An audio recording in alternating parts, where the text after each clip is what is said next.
Bienvenue sur la chaîne. Rose.1988. Likez, abonnez-vous à la chaîne pour ne pas manquer les histoires intéressantes. Le jour où j'ai emménagé, le frère de mon mari a ricané. Cette maison était censée être la mienne, pas la tienne. Le jour du déménagement aurait dû être excitant. J'avais passé des années à rêver de posséder une maison, et maintenant nous y étions, moi, mon mari, Marc, et un camion rempli de toutes nos affaires. La maison était magnifique, une demeure de style colonial à Nashville, dans le Tennessee, transmise de génération en génération dans la famille de Marc. Mais dès que nous avons tourné dans l'allée, j'ai senti cette tension, si lourde qu'elle en devenait étouffante. Sur le perron, les bras croisés, se tenait Paul, le frère aîné de Marc. Il n'attendait pas simplement, il rôdait. Son visage était fermé, sa mâchoire crispée, et ses yeux me transperçaient comme si j'étais une intruse. Cette maison était censée être la mienne. Il est juste énervé, soupira Marc en se frottant les tempes. Laisse-le faire. Je n'ai pas laissé passer. Je plongeai la main dans mon sac et en sortis un document plié. Pas de mots, pas de sourire narquois, juste un geste ferme alors que je le lui tendais. Il l'arracha d'un coup sec, ses doigts se crispant sur les bords. Son expression changea aussitôt, d'abord la confusion, puis la réalisation, et enfin la panique.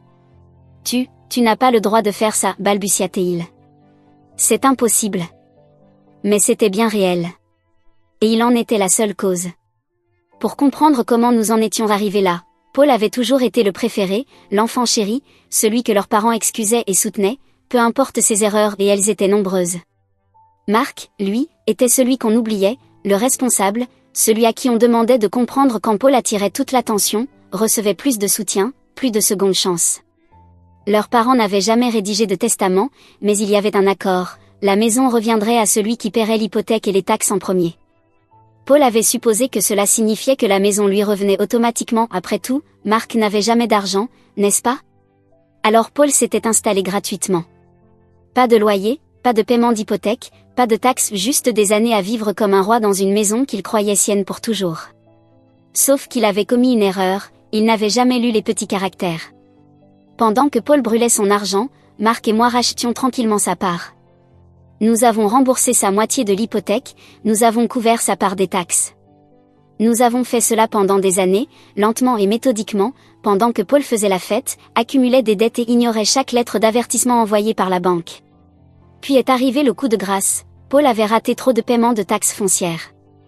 Légalement, sa part de propriété avait disparu et Marc était devenu l'unique propriétaire. Paul n'en avait aucune idée, pas avant ce moment-là, sur ce perron, avec ce document entre les mains. Sa respiration se fit courte, son visage pâlit. « Vous m'avez piégé, siffla-t-il. » Je haussai les épaules. « Tu t'es piégé tout seul. » Marc détourna les yeux, visiblement mal à l'aise. Mais moi, je n'avais pas fini. Paul resta figé, agrippant le document comme s'il l'avait insulté personnellement. Ses lèvres bougèrent sans qu'aucun son n'en sorte. Puis son visage se tordit, sa respiration devint bruyante et saccadée. Avant que je ne puisse reculer, il déchira le papier en deux. « Tu crois que ça change quelque chose ?» cria-t-il, la voix tremblante. « Tu crois que tu peux juste débarquer ici et prendre ce qui m'appartient ?» Marc se raidit mais ne dit rien. Moi non plus. Je me contentais de le regarder perdre son sang-froid. Les mains tremblantes, il se passa les doigts dans les cheveux et se mit à faire les 100 pas sur le perron. Sans cesse, il jetait des regards nerveux vers la porte d'entrée, comme s'il voulait se précipiter à l'intérieur et nous enfermer dehors. Et je vous jure que, pendant une seconde, j'ai cru qu'il allait vraiment le faire. Puis il s'arrêta net. Ses yeux se plantèrent dans ceux de Marc. « Tu ne peux pas me faire ça, supplia-t-il, la voix soudainement faible. Je n'ai nulle part où aller. » C'était un mensonge. Il avait plein d'endroits où aller, il ne voulait simplement pas partir. Parce que voilà la vérité, Paul n'avait pas de travail, pas d'économie et une longue liste de relations rompues derrière lui. Il avait vexé tous ses amis, toutes ses ex et même ses propres parents. La seule raison pour laquelle il vivait encore ici, c'était parce qu'il croyait avoir tout le temps du monde. Mais le temps était écoulé, et il le savait. Paul n'avait pas dit son dernier mot, pas du tout. « Vous ne comprenez pas, dit-il en s'approchant. Si vous me mettez à la porte, je n'aurai pas d'autre choix que de tout raconter à maman et papa. » Marc sursauta, mais pas moi. « Vas-y, dis-je en croisant les bras. Raconte-leur la vérité. Dis-leur que tu as laissé cette maison tomber en ruine pendant que nous nous tuions à la tâche pour la sauver. » Le visage de Paul s'assombrit. Ils ne vous le pardonneront jamais. Je laissai échapper un petit rire sec. Nous pardonner pour avoir suivi les règles? Pour avoir gardé la maison au lieu de la laisser être saisie? Ils se rangeront de mon côté, insista-t-il. Alors qu'ils le fassent, déclara finalement Marc. Cela toucha Paul bien plus durement que n'importe quel document ne l'aurait pu. Sa bouche s'ouvrit, puis se referma. Marc ne s'était jamais opposé à lui auparavant, et Paul ne savait pas comment réagir. Les jours suivants furent un véritable enfer. Paul refusait de partir. Il traînait, trouvait des excuses, répétait qu'il lui fallait juste un peu plus de temps pour régler les choses. Marc, toujours celui qui voulait apaiser les conflits, accepta de lui accorder une semaine de plus. Je savais que c'était une erreur, et j'avais raison. Parce que Paul ne préparait pas ses affaires. Il était en train de détruire la maison. Ça a commencé doucement, par des détails presque anodins, des rayures sur le parquet, des bosses sur les murs, des éviers mystérieusement bouchés. Puis, ça a empiré. Un matin, en entrant dans le salon, une odeur immonde m'a saisi à la gorge. Paul avait fourré de la viande crue dans les bouches d'aération. J'ai failli vomir. Quand je l'ai confronté, il m'a simplement souri. « Oh non » a-t-il dit en feignant l'inquiétude. « On dirait que la maison a un problème de rat. » Je serrai les poings. « Tu dois partir. Maintenant. » Il eut un sourire en coin. « Sinon quoi ?» Marc arriva derrière moi, le visage tendu. « Sinon, on appelle les flics. » Le sourire de Paul s'effaça. Il savait que cette fois, on ne bluffait pas. Mais au lieu de céder, il devint encore pire. Cette nuit-là, on entendit des bruits forts à l'étage, des fracas, des pas précipités, puis une porte qui claqua violemment. Quand nous sommes montés, Paul était parti, et avec lui, le lavabo de la salle de bain. Pas seulement cassé, arraché du mur. Nous sommes restés là, sans voix. Puis Marc soupira et sortit son téléphone. « C'est fini, marmonna-t-il. J'appelle un avocat. » Paul ne savait pas ce qu'il attendait. Pendant que Marc était au téléphone avec notre avocat, je me tenais dans la salle de bain ravagée, fixant les tuyaux apparents là où le lavabo se trouvait autrefois. Je n'étais pas surprise.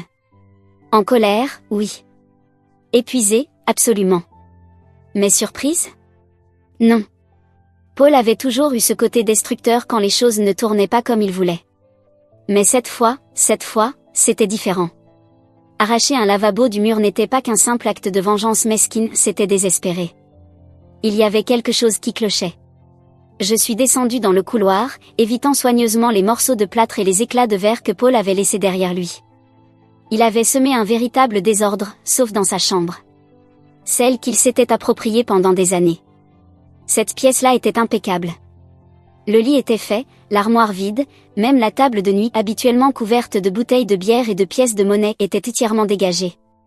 Ce n'était pas simplement vide. C'était nettoyé à fond. C'est là que je l'ai remarqué, une petite clé métallique, à moitié cachée sous la moquette. Je me suis baissée et l'ai récupérée. Elle était minuscule, du genre qu'on utilise pour un coffre ou un petit coffre-fort. Marc entra, toujours son téléphone à la main. L'avocat dit qu'on peut déposer une demande d'expulsion officielle. Je levai la clé. Je crois que j'ai trouvé quelque chose. Marc cligna des yeux. Où ça? Sous la moquette, répondis-je en faisant tourner la clé entre mes doigts. On dirait la clé d'un coffre-fort. Marc soupira. Tu crois qu'il a caché quelque chose? Je haussai les épaules. Ce ne serait pas la première fois. Paul avait toujours eu des comportements douteux, de l'argent qui disparaissait, des affaires louches, des achats inexplicables. Mais cette fois, nous avions enfin une preuve concrète qu'il cachait quelque chose. Nous avons fouillé la chambre, l'armoire, sous le lit, derrière la commode, rien. Puis Marc tira le tiroir du bas de la table de nuit, passa la main à l'intérieur et toucha quelque chose de solide. Un petit coffre noir. Mon cœur s'emballa. On s'est regardé, puis Marc inséra la clé dans la serrure et la tourna. Clac. À l'intérieur, il y avait 3 choses. Une épaisse liasse de billets, uniquement des coupures de $100. Une pile de documents juridiques, attachés par un élastique. Une petite clé USB. Je pris les documents en premier, Marc attrapa la clé USB. « C'est quoi ce bordel » murmurai-je en feuilletant les papiers. Marc fronça les sourcils devant la clé USB. Il n'y a qu'une façon de le savoir. Nous sommes descendus jusqu'à l'ordinateur portable de Marc. Pendant qu'il branchait la clé USB, je parcourais les documents. Puis mon estomac se noua. C'étaient de faux documents de transfert de propriété, signés à nos noms. Sauf que nous n'avions jamais signé quoi que ce soit. Marc leva les yeux vers moi. C'est quoi? Je retournai les papiers pour qu'il puisse les voir. Paul essayait de falsifier l'acte de propriété. Le visage de Marc se décomposa. Tu es sérieux? Je tapotai les signatures manifestement fausses au bas de la page. Il essayait de transférer la maison à son nom. Marc passa une main sur son visage. Ce salaud. Puis il ouvrit un fichier sur la clé USB. L'écran se remplit de mais. Ces messages révélaient tout. Paul essayait de vendre la maison dans notre dos. Les échanges étaient entre lui et un agent immobilier douteux, prêt à ignorer les irrégularités dans les papiers. Paul lui avait promis qu'il aurait bientôt la pleine propriété. Il était à 2 doigts de conclure la vente. Et l'acheteur? Un promoteur immobilier, prêt à démolir la maison pour construire des appartements. J'en eus des frissons. Il ne voulait pas seulement nous voler. Il voulait effacer tout ce que cette maison représentait. Elle n'était pas qu'une simple propriété, elle appartenait à la famille de Marc depuis des générations. C'était censé être notre foyer, notre avenir.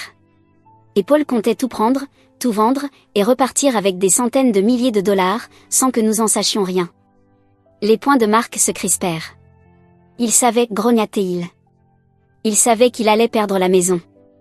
Alors il a essayé de se l'approprier par la ruse. Je serrai les dents. Et quand ça n'a pas marché, il l'a détruite par dépit. Nous sommes restés là un moment, silencieux, à fixer les preuves. Puis Marc expira, lentement mais fermement. On arrête d'être gentil, déclara-t-il. À la dureté de sa voix, je savais que Paul n'avait aucune idée de ce qui l'attendait. Marc referma brutalement l'ordinateur portable, respirant fort, les mains tremblantes, non pas de peur, mais de rage. On doit appeler la police, dis-je, la voix plus stable que je ne l'étais réellement. Marc secoua la tête. Pas encore. Je veux entendre ce qu'il a à dire d'abord. Je fronçai les sourcils. Tu crois vraiment qu'il va avouer quoi que ce soit? Marc ne répondit pas. Il attrapa simplement le coffre, les faux documents et la clé USB, puis se dirigea droit vers la porte. Paul n'était pas là, alors nous avons attendu. Quand il est enfin rentré, il a franchi la porte comme s'il était chez lui, comme si rien n'avait changé. Il nous a à peine regardés avant de jeter ses clés sur le comptoir de la cuisine. J'espère que vous n'avez pas touché à mes affaires, marmonna-t-il. Marc ne perdit pas de temps. Il attrapa la pile de faux documents et les jeta violemment sur la table. Paul sursauta, ses yeux allant des papiers à Marc, puis à moi. C'est quoi ça? Demanda-t-il, sa voix faussement détendue. À toi de me le dire, répliqua Marc, la voix glaciale. Parce que ça ressemble à une tentative pour nous voler la maison. Paul laissa échapper un rire bref et forcé. Waouh, tu crois vraiment que je ferais ça? Je fis un pas en avant, la colère bouillonnant en moi.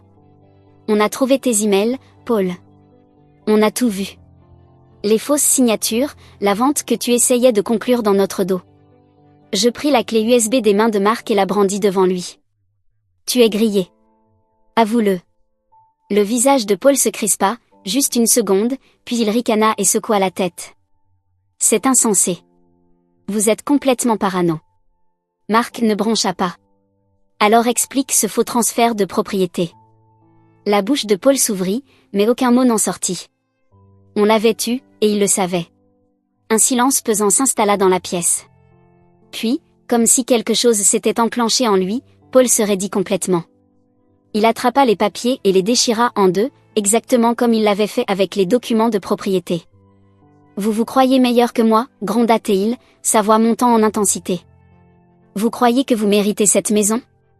Je reculai d'un pas. Ses yeux étaient fous, son visage rouge de rage. J'ai donné ma vie pour cette maison, hurla-t-il en frappant violemment son poing sur le comptoir. J'y ai vécu, je m'en suis occupé. Et vous, vous avez fait quoi? Juste quoi, vous l'avez acheté en douce? Vous me l'avez volé?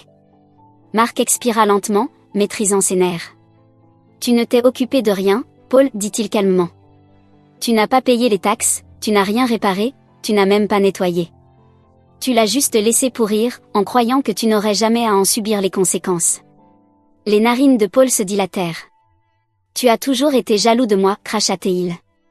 Toujours à chercher à me pourrir la vie. Je ris, un rire sec, incrédule. Jaloux, répétai-je. Paul, tu as eu toutes les chances possibles. Tes parents t'ont sauvé la mise des dizaines de fois. Cette maison t'a été offerte sur un plateau, et tu l'as quand même perdue. Le visage de Paul se déforma. Tu ne sais pas ce que c'est, grogna-t-il. Il est gros, tu comprends pas, maman et papa. Ils ne sont pas là, coupa Marc. Et même s'ils l'étaient, ils ne pourraient pas te sauver cette fois.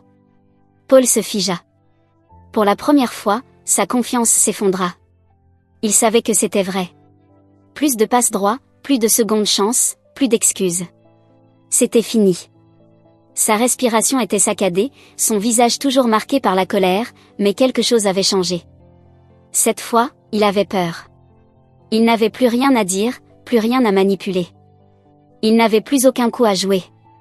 Son regard se tourna brusquement vers la porte d'entrée, comme s'il s'apprêtait à partir en trombe. Mais soudain, il se précipita à l'étage. Marc et moi nous échangeâmes un regard. « Qu'est-ce qu'il fout ?» chuchotai-je. Puis on entendit, des tiroirs qui claquaient, une valise qu'on ouvrait en catastrophe. Paul ne partait pas simplement, il essayait d'emporter quelque chose avec lui. Je me précipitai dans l'escalier, Marc juste derrière moi. Quand nous sommes arrivés devant sa chambre, Paul tenait un sac de sport à la main. Et je savais que ce qu'il transportait ne lui appartenait pas. Marc bloqua l'encadrement de la porte. La prise de Paul se raffermit sur le sac. « Écarte-toi, grogna-t-il. Marc croisa les bras. « Pas avant que tu nous montres ce qu'il y a là-dedans. » Paul hésita. Puis, d'un geste brusque, il bouscula Marc et tenta de s'enfuir. Marc l'attrapa fermement. Avant qu'il n'atteigne les escaliers, Paul et Marc trébuchèrent en renversant une lampe. Paul tomba lourdement et le sac s'ouvrit, répandant son contenu sur le sol. C'est là que je l'ai vu, des liasses de billets, des bijoux de famille, des couverts en argent venant de la cuisine, même nos passeports. Je restai figé, fixant le désordre étalé sur le sol, mon cerveau peinant à tout assimiler. Paul n'était pas juste en train de fuir, il essayait de nous cambrioler en partant. Paul se redressa, les mains tremblantes. Ce n'est pas ce que vous croyez, balbutia-t-il. Le visage de Marc était impassible, complètement figé.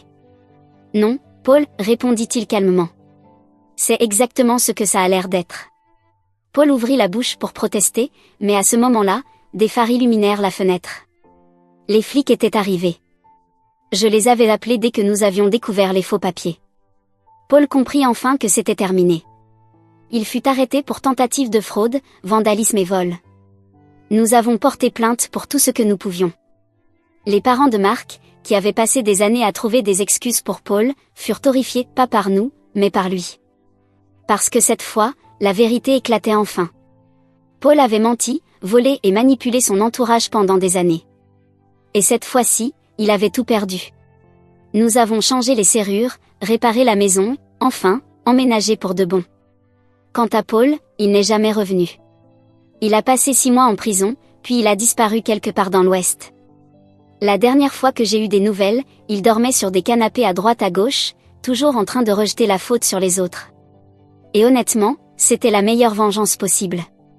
Parce que pour la première fois de sa vie, Paul avait dû affronter ce qu'il fuyait depuis toujours, les conséquences de ses actes.